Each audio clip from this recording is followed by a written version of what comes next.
They might be using drugs to stay alert or to relieve stress during long, lonely trips. Whatever the reason, drug abuse by truck drivers has led to strict drug testing programs throughout the industry.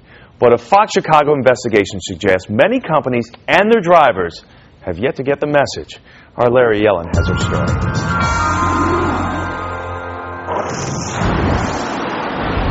Almost every driver has felt the fear. You're in control, but what about that big semi in the rear view mirror? Out of the sun, we just heard a big smash, and I looked through my mirror and I seen that semi just sliding. Sliding, then crashing into 22 cars at the Chicago Skyway Toll Plaza. As seen in this never-before-aired video, an 80,000-pound truck veers right, then jackknifes and crashes, causing multiple injuries. Some cars were underneath the semis. I was just glad that we just got out. The trucker had fallen asleep and later tested positive for cocaine. The company that employed him had a history of failing to conduct the required drug tests. It is their responsibility to have active and regular drug testing programs ongoing at all times. Trucking companies are playing Russian roulette with us. A Fox Chicago News investigation found that in the last 4 years, the federal government fined 120 Illinois trucking companies for not doing random drug tests. Another 55 companies failed to test newly hired drivers. 14 companies failed to make sure that drivers were tested for drugs after serious accidents. And 9 companies put drivers on the road even though they had flunked their drug tests. This is a safety epidemic that no one really understands. Michigan attorney Steve Gersten specializes in trucking cases. He says truckers and their bosses would rather pay a small fine for skipping a drug test after an accident than pay a multi-million-dollar verdict if the driver gets tested and turns out to be high. So drivers, he says, sometimes avoid their post-accident drug tests by just making sure they can't be found. It's not uncommon for you to see the drivers just having disappeared for several days. I see it happen all the time. I see it happen in case after case, and it's always the same story. They always say I was too upset by the truck accident. I had to go be consoled. Well, I remember nothing but a big bang and lights out.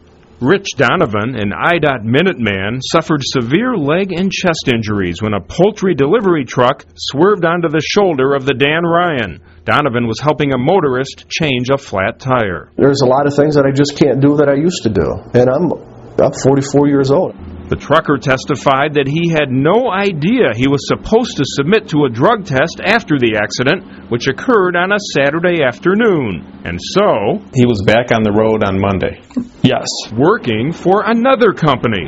Paul O'Toole represents Rich Donovan. It is in the best interest of a driver who knows that he's ingested marijuana or cocaine or beer not to get tested. So it's really the fox watching the hen house. When the trucker was finally tested 2 days later, he tested positive for cocaine and marijuana. But here's the twist. He claimed he used the drugs on the night after the accident, not before. He basically contaminated the evidence, making it difficult to trace it back to the occurrence. The trucking industry says examples of such misconduct are very rare, and that everyday drivers are far more likely to be on drugs or alcohol than truckers. Look what they're carrying on the road. That's why we said there should be zero tolerance for that. But it's like any profession. There are those people that we have to weed out. We have to make it more difficult for them to move from one job to another if they have a problem with drugs or alcohol. On that point, Rich Donovan agrees. That's got to be stopped. People driving 18,000 or 40,000 or 80,000 pound trucks on drugs. That's crazy. Attorneys for the trucking company and the truck driver involved in Donovan's accident told us they would not comment on a pending case. Donovan told me there was nothing he loved more than his IDOT job. He hasn't been able to go back to work, but he still listens to IDOT's radio transmissions to find out what's happening on the highways. Robin and Jeff? So to keep this part of what's happening, people going from job to job, running basically from their bad record or their bad drug test, what can we do? Well, even the trucking associations say that there is an easy solution, and that solution would be some sort of national database where everyone who is tested positive, it goes into that national data bank, and then you can check when somebody applies for a job whether they have failed at another company before applying at your company. The problem seems to be smaller companies, the big companies do the job and do the drug tests, but most trucking companies are smaller companies, and they're not, and many of them are not doing them. And they're not linked. All right. Thanks so much, Larry.